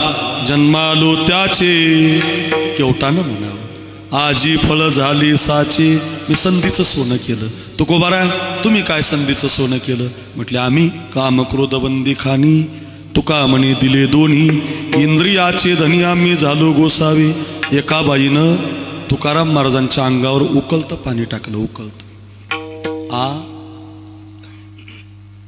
साधं एखादा माणूस असा रस्त्याने चालला आणि जर थुंकला आणि त्याची थुंकी जर आपल्या गाडीच्या काचावर उडाली का, अंगावर नाही म्हणत मी, कुठं कुठं गाडीच्या काचावर, तर गाडीवाला त्याला गाडी आडवी लावतो, फॉलर धरतो, त्याची कानाखाली ओढतो, 200 रुपये घेतो गाडी धुवायला. कुठं कुठं थुंका उडालाय? काचावर. माणूस अंगावर थुंकला हो नाथ महाराजांच्या. माफ केलं महाराज. ऐका, उकळतं पाणी टाकलं बाईनं तुकोबारांच्या अंगावर. माझ्या नवऱ्याला कीर्तनाला यांनी नेऊ नये म्हणून उकळतं पाणी टाकलं. जाता जाता तुकाराम महाराज बाईला म्हटले कल्याण असो तुझं. काय महाराज क्रोध जिंकला हो. चहा लवकर दिला नाही बायकोनं तर नवरा तांबे फेकून आणतो महाराज. अशी कंडिशन आहे आपली महाराज. कल्पना करा, ज्यानं झोळी फाडली, झोळी माऊलींची, माफ केलं हो महाराज. आंघोळ करू दिली नाही हो इंद्रायणीची महाराज. कल्पना करा ना तुम्ही, आंघोळ करू दिली नाही. असंच असतं महाराज, सहन करायला शिका. मी कायम सांगतो, जो माणूस सहन करतो ना तोच मोठा होतो महाराज. तू का म्हणे संत सोसी जगाचे आघात. सहन केलं पाहिजे महाराज. तुमच्या घोटीला जर कधी गेले तुम्ही किंवा नाशिकला गेले तर एक दुकान कायम सापडायचं लोहाराचं. त्या लोहाराच्या दुकानात आयरन नावाचं एक आयटम असतो. आयरन, हातोड्या असतात, छन्न्या असतात, लोखंड असतं, कोळशे असतात.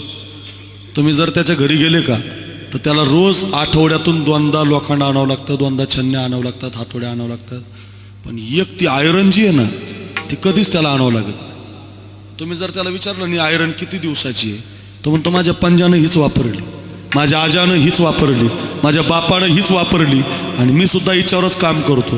मग तुम्ही त्याला विचारलं पाहिजे, का रे राजा, हे लोहारा, छन्न्या रोज आणाव्या लागतात, हातोडे रोज आणावे लागतात, आयरन एवढे 5 पिढीपासून कसं काय?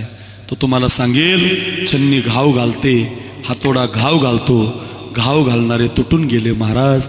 घाव सहन करणारी आयरन जशीच्या तशी आहे, तिला काही झालं नाही महाराज. घाव सहन करायला शिका. आयरणीच्या देवा तुला ठिणगी ठिणगी वाहू दे. हो ते बघा ना, ते जे लोक असतात ते फार मस्त म्हणतात. ते का त्याला देव मानतात, ते आमचा देव म्हणतात. का देव म्हणतात? तिनं सहन केलं महाराज. सहन केलं की देव होता येतं. सहन केलं पाहिजे. कोण सहन करू शकतं माऊली इतकं? झोळी फाडली माऊलीची महाराज. एखाद्यानं पीठ दिलं तर ते फेकून दिलं. इंद्राणीमध्ये आंघोळ करू दिली नाही ज्ञानोबारांना. अक्रूर महाराज साखरे नाव यूट्यूबला टाका, माझे 200 कीर्तन आहे. ज्ञानोबारांची संत कथा आहे माझी. 2 तास माऊली सांगतो मी, आता वेळ नाही आपल्याला, याच्यासाठी सांगतो. सहन केलं आणि मग म्हणता आलं काम क्रोध बंदी खानी, क्रोध जिंकला आणि मग म्हणता आलं जन्मालो त्याचे, आजी फळ झाले साची. अहो शरीर जिंकलं हो, शरीर. हो तुम्हाला पुढचं सांगू, जग जिंकलं, जग महाराज.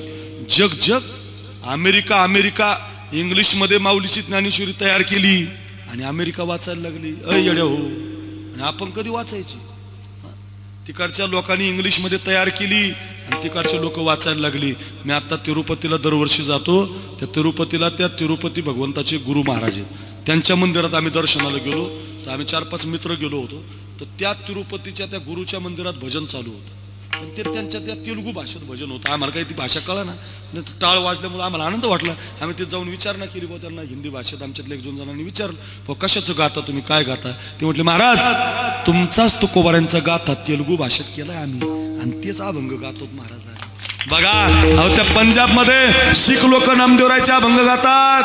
एवढी ताकद संप्रदायाची निर्माण झाली महाराज. परराज्यात परधर्मात काय कमी आहे त्यांना? आता शिक एक समृद्धी झाला आपल्याकडे. एक महाराज 3 तासात यायला लागला, एक झाला एक. असे सगळे समृद्धीचे तर अमेरिकेला एक 12 वर्ष पाऊस नाही पडला ना तरी सुद्धा 12 वर्ष लोकांना प्यायला पाणी पुरेल एवढं पाणी त्यांच्याकडे. काय कमी आहे त्यांना? पण ऐका आपल्यासारखा देश नाही.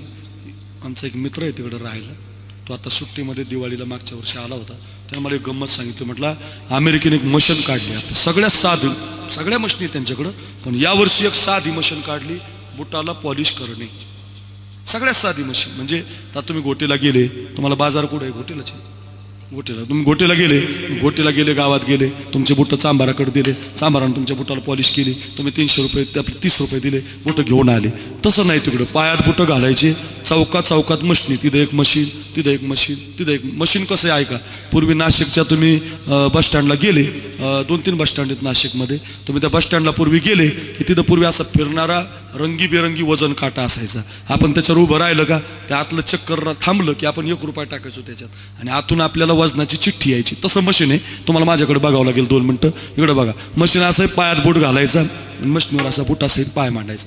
इकडे बघा, बुटासहित पाय मांडायचा.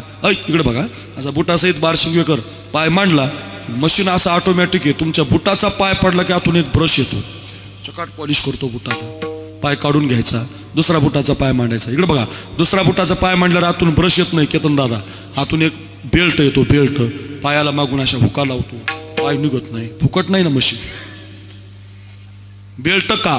तुम्ही तसंच जाता ना. मग बेल्ट याच्यासाठी खिशात हात घालायचा, $1 काढायचा. आपले 90 रुपये म्हणजे त्यांचा 1 रुपया. वरून तो 1 रुपया टाकला, बेल्ट निघून जातो, मग ब्रश येतो. चकाट पॉलिश. चलो, इतकं भारी मशीन आहे. आमच्या मित्रानं सांगितलं एवढं भारी मशीन अमेरिकेने काढलं, पण आपल्या महाराष्ट्रातलं एक जण तिकडे फिरायला गेलं. आपलं फिरायला गेलं, त्यानं पाहिलं इथं एक मशीन, तिथं एक मशीन. बरं काय आयुक्त साहेब, तिथं एक मशीन. त्याने पाहिलं ते महाराष्ट्रातलं हुशार. ते महाराष्ट्रा इतके बुद्धिमान माणसं जगात कुठंच नाही.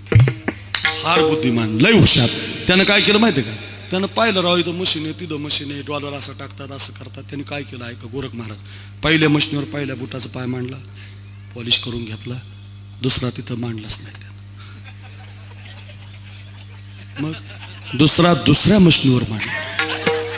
फुकटम फाकटम पॉलिश झाला. बेल्ट लागला नाही, $1 लागला नाही. जेव्हा अमेरिकेचा पहिल्या मशीनवर पाय मांडायला गेला त्याला पहिल्यांदाच बेल्ट लागला. ते म्हणला नक्की भारतातला येऊन गेला. म्हणजे फुकट म्हणलं की आपल्याकडे महाराज बुद्धिमान. फुकट म्हणा तुम्ही, कुठून येतात लोक. अर्थच तसा आहे महाराज, बुद्धिमान लोक म्हणा. चला, एवढी बुद्धिमान अमेरिका तरी सुद्धा इंग्लिशमध्ये ज्ञानेश्वरी की विश्वाची माऊली ऐशी तुझे ख्याती, संत विश्व जिंकतात. मग म्हणता आलं जन्मालो त्याचे, आजी फळ झाले साची. संतांनी काळ जिंकला. काळ जगा काळ खाई, आम्ही माथा दिला पाय. आणि मग म्हणता आलं जन्मालो त्याचे, आजी फळ झाले साची. ऐका 450 वर्षापूर्वी, 750 वर्षापूर्वी या देशातून देवाला पाहायला दिंड्या जायच्या. दिंड्या आपल्याकडून खूप दिंड्या जातात. आपला भाग म्हणजे जोग महाराजांच्या मठाचा भाग आहे. इगतपुरी फार भाग्यवान आहे. परमार्थ बंकट स्वामींनी काकडा करावा तुमच्या भागात येऊन महाराज. एवढा पवित्र जिल्हा आहे हा. ऐका. आणि मग त्या दिंड्या जायच्या, अशी दिंडी भजन करत देवाकडे. पूर्वीच्या दिंड्या म्हणजे गात जायच्या. गात जागा, गात जागा, गात जागा, गात जागा. आता दिंड्या खात जागा. पंक्ती वाढल्या. बेलगावला पंगत केलं की धामणगावला पंगत, धामणगावात ये म्हणजे पंगत आहे. पंक्तीने टाळकरी पुढच्या गावात, वादक मधल्या गावात, महिला त्याच्या मागच्या गावात, विनेकरी त्याच्या मागच्या गावात. दिंडीचा मेळ राहिला नाही. पूर्वी दिंडीमध्ये भजन असायचं, लय गोड असायचं. श्री ज्ञानदेव, श्री तुकाराम,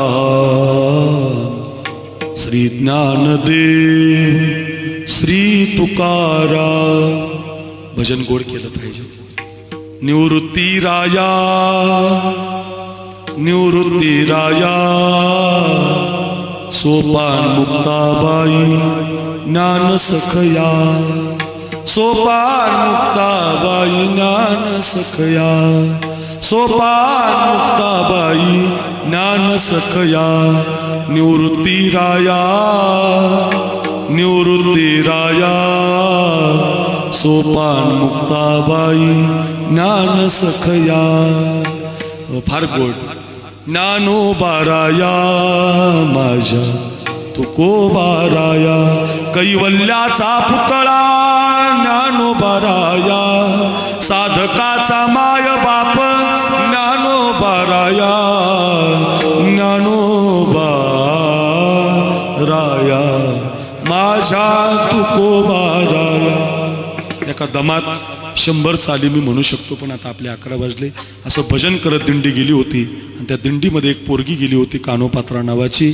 देवाच्या पायावरती ती पोरगी नतमस्तक झाली आणि प्राण दिला तिनं देवाच्या पायावर. तर मंदिरात तिची समाधी बांधलेली आहे. कानोपात्रा ही एका वेश्येची मुलगी होती. धन्य कानोपात्राजी झाली भाग्याची भेटी झाली ज्ञानदेवाची गे म्हणून या धन्य धन्य निवृत्तीनाथा. देवाच्या पायावरती प्राण दिल्यामुळं त्या पोरीला म्हणता आलं जन्मालो त्याचे आजी फळ झाले साचे. विठोबा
सगळ्यांच्या घड्याळीत 11 वाजले. झाली माझी वेळ. एक 2 मिनटं पोरांना, एक 5 मिनटं फक्त. दादा दादा बस बस 1-2 मिनटं बस. जरा थोडंसं 9:15 झालते म्हणून एक 5 मिनटं फक्त. आपल्या सगळ्या तरुणांसाठी सांगतो, जेवढे तरुण इथं बसलेले आहेत, अक्रूर महाराज साखरे नाव युट्यूबला टाकलं की माझे कीर्तन येतात. बरं का, ऐका. आणि प्रत्येक कीर्तनात शेवटचे 5 मिनटं, आता कधी 11 वाजून गेले आपल्याला कळालं पण नाही. एवढं गोड चिंतन जन्म आलो, एकच चरण शिकलो आपण, जन्माचं सोनं करायचं जन्माचं. पण 2 मिनटं फक्त घेतो. ऐका ऐका हे तरुणांनो, आपल्या देशात आपल्या तरुणाची फार गरज आहे. आपल्या पोरांनी देशाच्या सीमेवर गेलं पाहिजे. आपले पोरं देशसेवक झाले पाहिजे. आपले पोरं मिलिटरीमध्ये, मग आदिवासी असू द्या, मग माळी असू द्या, कुणबी असू द्या, मग तो कोणत्या समाजाचा आहे हे महत्त्वाचं नाही, तो आपल्या देशासाठी गेला पाहिजे. आपल्या पलीकडून नगर जिल्हा आहे, खालून नगर जिल्हा आहे. तर नगर जिल्ह्यामध्ये 2023च्या डिसेंबर महिन्यात गोरख महाराज एक सौरभ आवटी नावाचा पोरगा देशासाठी शहीद झाला. हे पोरांनो 2 मिनटं ऐका माझं. त्या सौरभ आवटीचं वय 25 वर्षाचं होतं. वयाच्या 18व्या वर्षी त्या पोरानं खूप व्यायाम केला, खूप बैठका मारल्या. त्याचा बाप कमिशनर आहे पोलीसमध्ये, 1 लाख पगार आहे. आई त्याची जिल्हा परिषद शिक्षिका आहे, आईला सुद्धा 1 लाख पगार आहे. 2 लाख रुपये महिना घरामध्ये येत होता. पण पोरगा असं म्हटलं नाही की मी कशाला सीमेवर लढायला जाऊ. त्या सौरभनं खूप व्यायाम केला. संभाजीनगरच्या आंबेडकर युनिव्हर्सिटीमधून तो पास झाला आणि देशासाठी बंदूक घेऊन सीमेवरती लढायला गेला. तर 2018 साली गेला तर 2023 पर्यंत 6 वर्ष देशासाठी तो फक्त महिन्यात, वर्षातून फक्त 10 दिवस घरी यायचा. जिंदा रहने के मौसम बहुत है मगर जान देने की रुत रोज आती नहीं.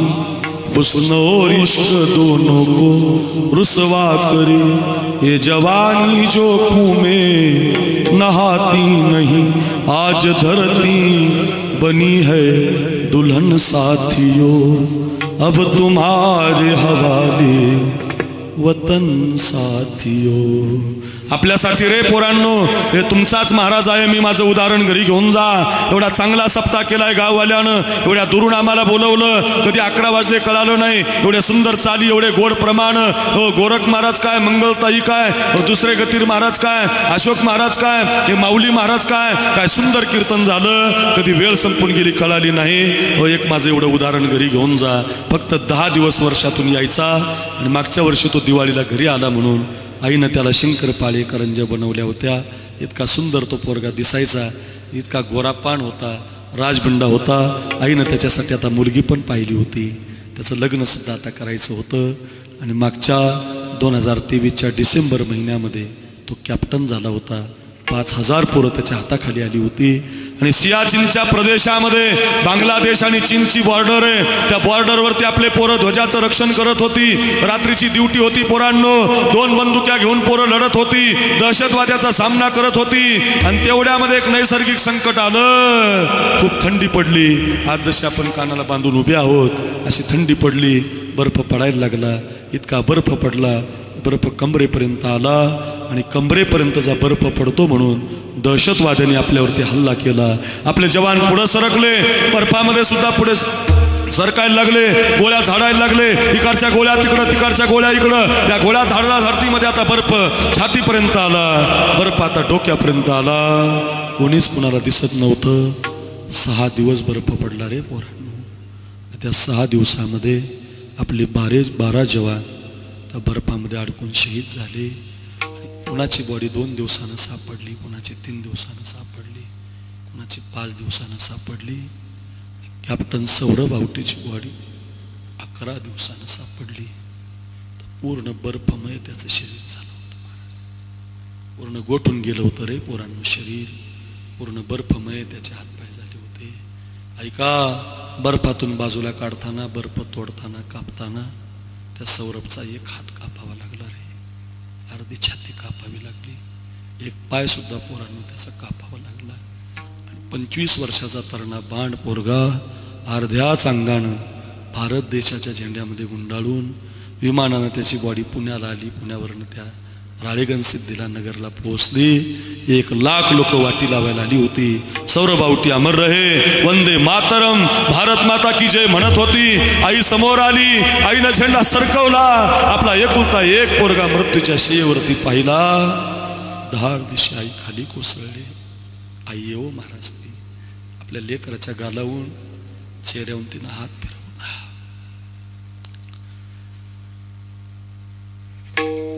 दुभंगली धरणी माता, फाटले आकाश, कधी भेटणार माझा राजा बाळस सखाग बाळ गालावरुनी हात फिरवुनी आई पोटाशी धरते जीवलग पुत्र माझा झाला परका बापाचे मन गहिवरते बांधल्या तळ्याचा फुटला पाठ ओग बारा वाटा ओग बारा वाटा ओग बारा वाटा ओग बारा वाटा मुरडताती सगळं घर गाव बाय बाप जिल्हा रडत होता रे पोरांनो. आई म्हणत होती माझ्या बाळाचा हात कुठे, माझ्या बाळाची छाती कुठे. पण तो पोरगा देशाच्या मातेसाठी ध्वजाचं रक्षण करता करता बर्फामध्ये अडकून गेला होता. शासकीय इतमामात अंत्यसंस्कार झाला. आता माझं कीर्तन होतं राळेगणला. त्या आईला मी भेटायला गेलो. 1 वर्ष होऊन गेलं या घटनेला. त्या आई हाताने जेवण करत नाही महाराज, हाताने जेवत नाही ती आई. किती भारी पदार्थ द्या जेवत नाही. कोणीतरी मुली तिला ताटलीनं प्लेटनं पाणी पाजतात, जेवत नाही. तिला म्हटलं आई तुम्ही जेवलं पाहिजे, तुमचा पोरगा देशासाठी कामाला आला. आम्ही त्याचं कीर्तनात वर्णन करतो. तो आमच्यासाठी जगला, आमच्या धर्मासाठी जगला. त्याचा जय जयकार आहे. हातो वा प्राप्स्यसी स्वर्गम जितो वा भोक्ष्यसी महिम. भगवंतानं सांगितलंय, देवानं सांगितलंय गीतेमध्ये, स्वर्गामध्ये गेलाय तुमचा पोरगा, देशासाठी गेलाय. आई म्हणते बाबा तुमचं सगळं खरं आहे, पण माझ्या तोंडाच्या जवळ घास आला, मला हात दिसला, माझ्या सौरभचा हात मला दिसतो, मला तो आठवतो. कोण सांगणार त्या आईला की तुझा पोरगा अशा गावाला गेलाय की तो आता परत कधीच येऊ शकत नाही. अक्रूर महाराज साखरे नाव युट्यूबला टाका. माझे 200 कीर्तन आहेत. तानाजी आहे, यसाजी आहे, मुरारबाजी आहे, खूप मावळे. तुम्ही सगळे एवढे चांगले डॉक्टर, वा वा वा. या सगळ्या सौजन्य दात्यासाठी जोरात टाळी वाजवाय. वा काय गोड तुम्ही सगळे. तुम्हाला विसरणार नाही मी. पुन्हा येणार तुमच्या गावाला. 2-4 चरण राहिले तेवढे सोडणार. आता 11 वाजून गेले. आमच्या या वृषालीची एक तेवढी आता तिने खालून मला खुणवलं. मला काय आता राहावं ना, तिची इच्छा आहे म्हणून म्हणतो झालंय कीर्तन बरं का. नातं जोडत चला. देवाशी जोडा, धर्माशी जोडा, देवाशी जोडा, सैनिकाशी जोडा, कोणतं तरी जोडा. यांनी नातं जोडले म्हणून एवढे कंठ गोड आहेत यांचे. मंगलताईचा, गोरख महाराजांचा नातं जोडलं पाहिजे. राधेनं, मीराबाईनं देवाशी नातं जोडलं होतं. आमच्या वृषालीनं आणि केतननी सांगितलं म्हणून एक एवढी गवळण झालं माझं कीर्तन. घरी घेऊन जा. नातं कसं जोडलं पाहिजे. एक राधा एक मीरा दोन श्याम को चाहा अंदर क्या दोनों की चाह में बोलो. एक प्रेम दीवानी एक दरस दीवानी. एक प्रेम दीवानी एक दरस दीवानी. राधा ने मधुबन में ढूंढा, मीरा ने मन में पाया. राधा से हो बैठे गोविंद, मीरा हाथ मिलाया. एक मुरली एक पायल, दोनों हरि प्रेम से घायल. अंतर क्या दोनों की वृत्ति में बोलो. एक हार न माने एक जीत न माने. एक प्रेम दीवानी एक दरस दीवानी. घरी घेऊन जा आणि कीर्तन 1 वर्षभर. सैनिक, केवट, राधा, मीरा, कानोपात्रा, कोळसा, संधीचं सोनं, लई गोष्टी सांगितल्यात. कीर्तन घरी घेऊन जा. ज्ञानेश्वर माऊली.